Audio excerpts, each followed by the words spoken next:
Երկրորդ նամակը Կորինթացիներին 9-րդ գլուխ։ Իսկապես ավելորդ եմ համարում գրել ձեզ սրբերին ուղարկվելիք օգնության մասին,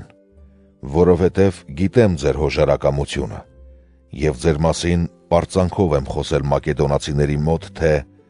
աքայեցիներն անցյալ տարվանից պատրաստ են օգնություն անելու, և ձեր նախանձախնդրությունը շատերի համար խթան եղավ։ Եղբայրներին էլ ուղարկեցինք, որպեսզի այս գործի մեջ ձեր հանդեպ մեր ունեցած պարծանքը իդերև չելնի, այլ ինչպես ասում էի, ավելի պատրաստ լինեք։ Չլինի, թե երբ մակեդոնացիները մեզ հետ գան և ձեզ անպատրաստ գտնեն, մենք, չասելու համար դուք, ամոթով մնանք այդ գործի մեջ ձեր հանդեպ ունեցած մեր պարծանքի համար։ Ուստի կարևոր համարեցի խնդրել եղբայրներին, որ ինձնից առաջ գան ձեզ մոտ և նախապատրաստեն ձեր նախօրոք խոստացված նվերը, այնպես, որ ձեր նվերը լինի իբրև առատաձեռնության դրսևորում և ոչ թե ժլատության։ Քանի որ ով սերմանում է խնայողաբար, խնայողաբար էլ կհնձի, իսկ ով սերմանում է առատորեն, առատորեն էլ կհնձի։ Յուրաքանչյուրը թող տա ըստ իր սրտի հոժարության և ոչ թե հարկադրաբար ու տրտմությամբ, որովհետև Աստված սիրում է այն,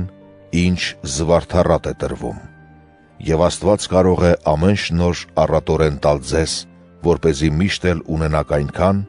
որքան բավարար կլիներ ձեր կարիքներին և կավելանար ամեն տեսակ բարի գործերի համար, ինչպես որ գրված է. «Առատորեն բաշխեց և տվեց աղքատներին, նրա արդարությունը մնում է հավիտյան»։ Եվ Աստված, որ սերմ է պարգևում սերմնացանին և ուտելու հաց, ձեզ ևս սերմնացու կպարգևի և կբազմացնի այն,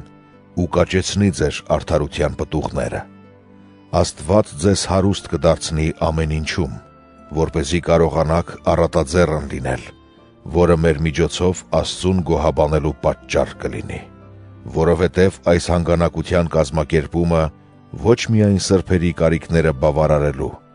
այլև շատերի գոհաբանությունն Աստծու հանդեպ ավելացնելու համար է։ Այս ծառայության փորձով շատերը կփառավորեն Աստծուն ձեր հնազանդության և Քրիստոսի ավետարանը խոստովանելու համար և այն առատաձեռնության համար, որով բաժին եք հանում նրանց և ամենքին։ Եվ նրանց աղոթքները ձեզ համար են, որովհետև կարոտում են ձեզ այն առաջ շնորհների համար, որ Աստված տվել է ձեզ։ Գոհություն Աստծուն իր աննկարագրելի պարգևների համար։